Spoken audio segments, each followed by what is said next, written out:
In a dramatic move overnight, Patrick Stevedore has sacked its entire union workforce.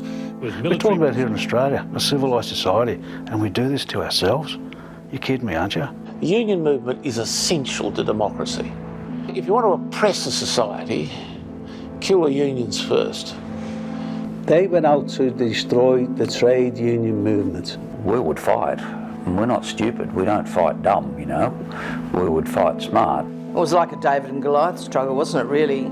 The power of the state against a union and the union movement. The sole purpose of that dispute was to remove the MUA out of the waterfront altogether. The absolute heroes were the waterside workers themselves.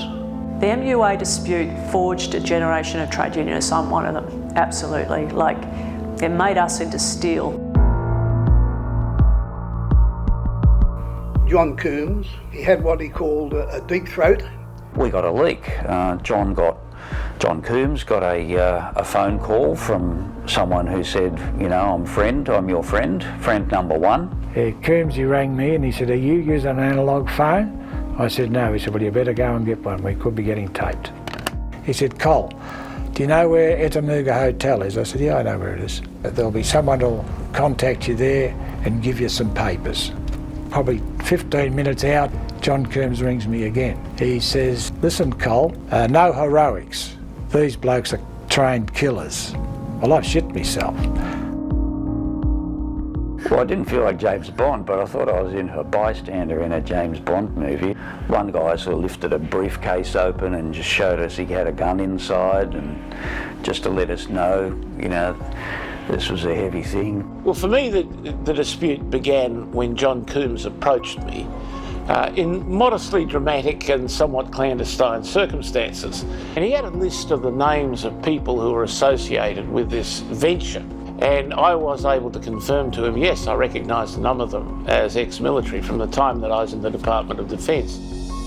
And he said, what I'm going to give you is going to bring this government down. Together we will bring this government down. We started to piece it together and then we staged the media operation, but we did it on the day that the first group of ex-SAS guys were going to leave Melbourne Airport for Dubai, and we sprang them with a few TV crews and blew the whole thing up. Final briefings before departing tonight on Emirates Airlines Flight 69 for Dubai. 30 men, mainly... Our union has great standing in the International Transport Workers Federation.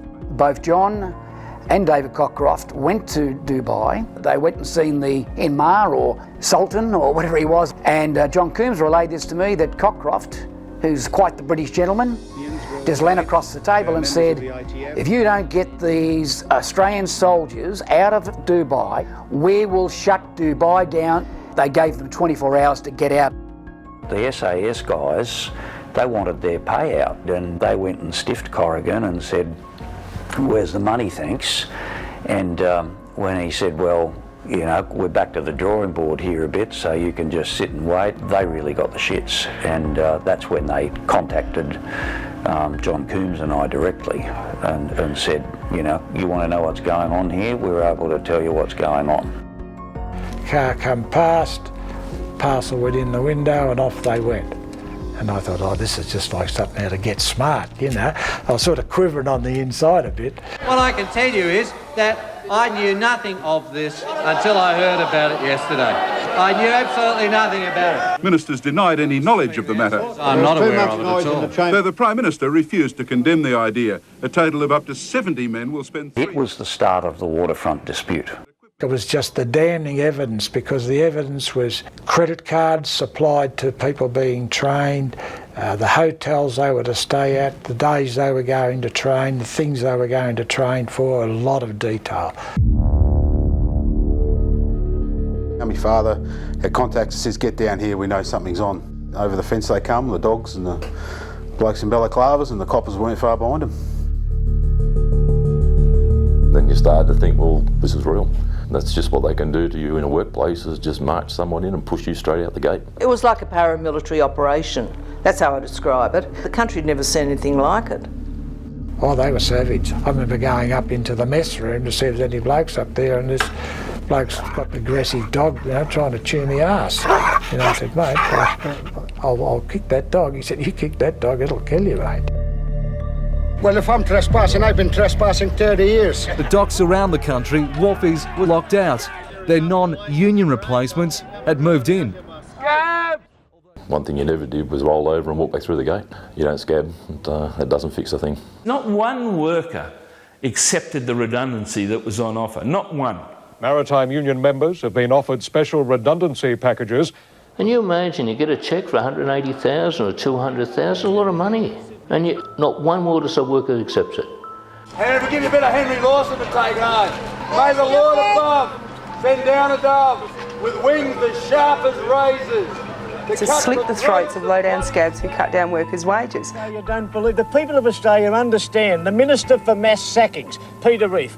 That's what his objective is, to get his I think people out in the community could see here's someone really straight, very passionate, a dogged fighter, and he's going to stand up for fairness and what's right.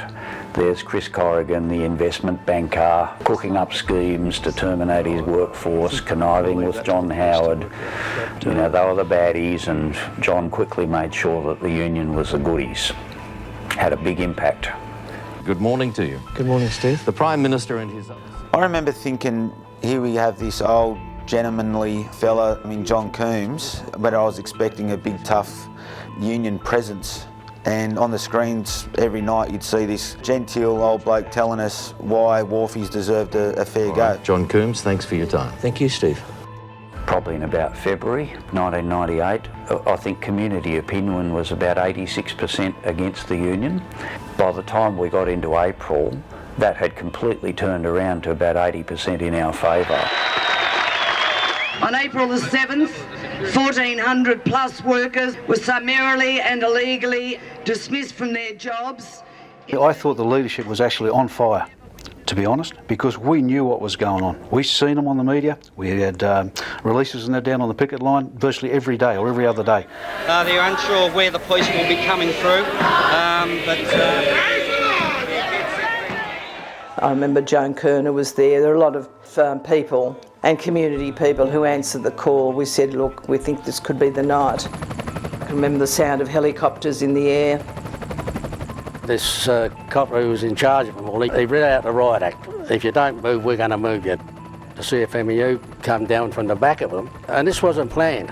I think it's because they saw the helicopters coming over. The coppers then realised they was in like a pincher situation. They had them at the back and the front of them. And that's when the leading copper said, that's it, we're going home. Sparks flew also in Sydney. Patrick officials cut their way through union locks on the dock gates, letting the new workforce in. Every morning someone would drop off from the quay 4, 5, 6, 10 dozen eggs. We couldn't eat that many, but they come in handy when we were flogging the buses, the scab buses with them. And in Brisbane, 20 sacked wharfies chained themselves to train tracks. That buoyed everyone, even though there was 168 of us, including me, and Jimmy Tannick got arrested. Just before dawn, West Australian riot police moved in, determined to break the human chain and force the sacked workers off. The first time I was told that there's a burnt out surfy coming from the east. The first thing I thought was, that's all we need, another fucking wise man from the east. I remember turning up in Fremantle and Joe said to me, listen, Crumlin, we know you're a surfy from over there. Don't think you're going to come over here and run this thing and tell us what to do.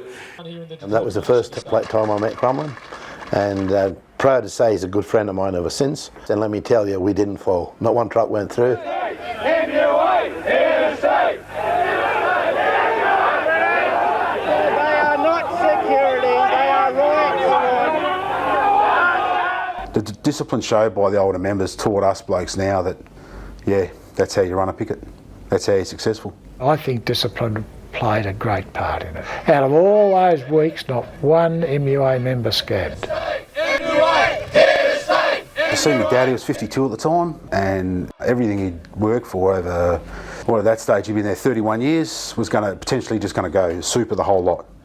You know, people of that generation, very proud people. You don't put your hand out, but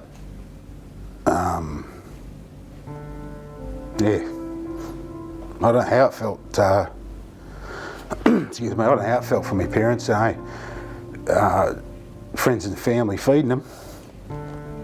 Yeah, it was pretty shit. Yeah. My oldest daughter, I always told her, and I got told the same thing as I was growing up, the reason that my dad went to work was because he had to earn some money to feed us. My oldest daughter, I think at the time she would have been 6, and she'd heard we were off and whatever else, and she got real quiet around the house. This went on for nearly a week, and I pulled her over and said, "Mate, what's up? You're quiet, you're not yourself." And she said,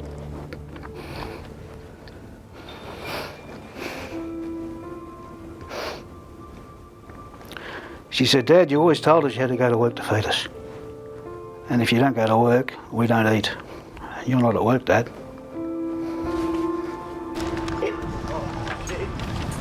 I think it took a big toll on the women because they were the ones at home keeping it together. They had to support their men that were mentally breaking down. They had so much stress on them, and the women were just there to be that glue and hold it all together. So who was there supporting them? During our time on the picket line, mums and kids would come to me and say, "Why do they talk about our dad like that? Why, my dad goes to work, my dad doesn't do all these things they say he's doing." And the mums would say, "We're going to win this, we're really worried about where this family is going to end up at the end of the day." There was an emergency ACTU executive called, and there was all this talk in the corridors that we should have a national strike. Then Bill let it all happen. Then one by one, he just went around and said, "You know, we have a national strike. The country will shut down." 40 people. And that's what they think we're going to do. And that's why we shouldn't fall into that trap. You will have the biggest picket that's ever been assembled in the history of this country. That speech was to tell the government we knew what they're up to, that they were training people, that they wanted to operate the wharf. We were going to have the biggest picket in the history of the country to prevent the wharves operating. The legality of Patrick's sacking of its workforce remains. That was the trade union movement that helped us pull together the B team. And they came in pro bono. You know, they came in because this was wrong. Allegations of unlawful conspiracy, allegations that the contracts of employment of the sacked workers have been breached, allegations of breaches of the corporations law, and indeed allegations of breaches of Minister Reith's own Act, the Workplace Relations Act. We gave them a lawsuit and we tied them up in knots with an injunction. They couldn't move, they couldn't sack the workers, they couldn't replace the workers, the ports weren't moving, nothing was moving. They were straitjacketed like that. And a show of support for the wharfies with their American counterparts pledging solidarity. Our union will do whatever we have to help the brothers and sisters of the MUA. This ship was loaded with scab labour. It should turn around and go back to Australia. The world labour movement was crying out for an opportunity to show its support, and I think the government of the day would rue the day that they challenged us to see if we could get support from the UK or from the North Americans or from the Indians, and of course we got support from all three. They came to our aid and they just politely said, "If you think you're going to bring scabs in and you're going to unload ships and take them to other parts of the world and expect them to be unloaded, got another thing coming." And of course the Columbus, Canada was a typical example. Unionists are describing the next 7 days as their week. This union will make up any excuse, it would appear. For him to win, he needed the banks, and they started to get nervous. By about late April, John and I started to get little feelers out of people in the banks. Won't tell you my name, but I work for X Bank, you know, and we're lenders to Chris Corrigan's, Patrick's infrastructure operations on the waterfront. We're just trying to stress test where you think this is going. And in Melbourne, more than 2,000 unionists are rallying to support. And it gave us a lot of confidence too that we could win this and that he could lose everything. And we also knew how acute the pressure was coming on him. We knew that we hold the line, keep the pickets tight, time passes, the pressure on him to negotiate would become acute. And eventually, of course, that occurred. There hasn't been any conspiracy. None at all. No, of course not. There is an arguable case that the Patrick owners and the Patrick employers have engaged in an unlawful conspiracy. The court had decided that the decision of Justice North was free from appellable error. The High Court finding that those workers were subject to a probable criminal conspiracy against their rights. Now that's a fight worth having. Don't count me out when I'm on the floor. We'll win again. We've won before. The streets will ring with a mighty roar. It was just a huge elation. People were hugging each other.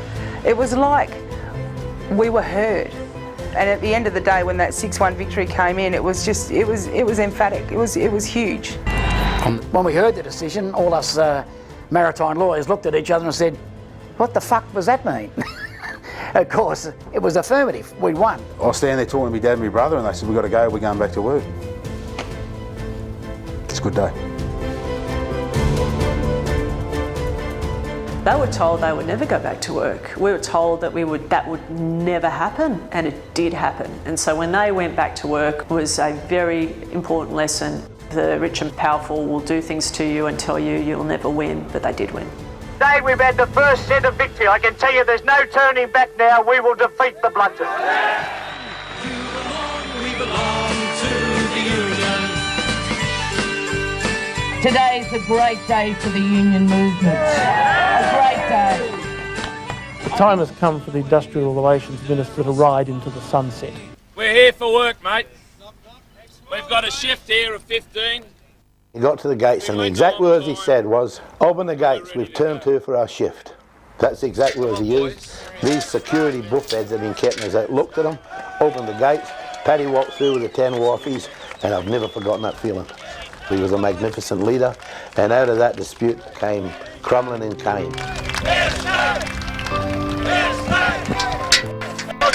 The leading person, of course, was John Coombs. There's no doubt in my mind. We belong. Thanks, John. Thanks very much. We went back to work. We were back inside the gate working and not getting paid. To see the underhandedness that was used was unbelievable. That a company could be allowed, and aided and abetted by federal government, could get away with that. We're union! We're proud! We won't be defeated! We won everything, won the blue, got back in the gate and improved everything that we lost in 1998. 20 years later, we're 100% union, and I've got to say, 100% union in all them ports where they walk wharfies off the job. This dispute will go down in the history of our nation as one of the seminal disputes that the Labor movement ever faced, and I'm mighty chuffed that I had the opportunity to be part of it. Solidarity and discipline got through the dispute, because without that, this conquer and divide that the boss wants to do, we haven't got a hope of surviving. 20 years down the track, that courage, that wisdom, that determination shaped the future of the country and will continue to for the next however many ever generations, forever. See Jenny, George and all, everyone, and the hands up, because we won. Yeah, that's the day we walked up the street and through the gate. Okay. And the wolfies had to go back to their lockers. That's the stuff was taken out of their lockers. Was it? Yeah. I want to take this opportunity to thank everyone that came and helped us to save the waterfront, to save the Maritime Union of Australia, and to keep us all going again into the future. Thank you very much.